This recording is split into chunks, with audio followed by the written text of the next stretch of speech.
One of the newest additions that the city has added to the required annual cleaning and disinfecting of domestic water tanks is a new ordinance that Mayor Bloomberg signed into effect in February of '09.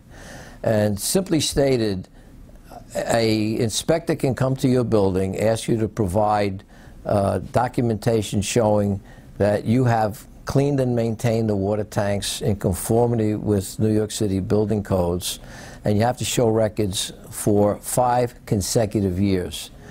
It also states that anyone who either resides and/or works in any building that has a domestic water distribution system has the right to go to management and see that the code has been complied with and that all the ordinances have been met. It's very simple for the property manager to comply with the code.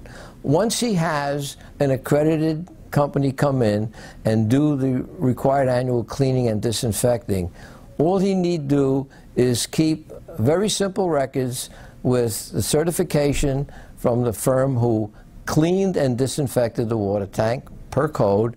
If an inspector shows up from the Board of Health, which seems to be the new mandate that the city is pushing toward, it's like anything else. If you walk into a place that's neat and tidy, you walk into the back room of a restaurant and you see that kitchen is spanking clean, you have a comfort level. Inspectors also have this comfort level.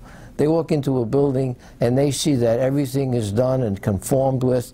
The probability is he will thank you, tell you to have a nice day, and he'll be on to the next individual who may not be as diligent as you have been.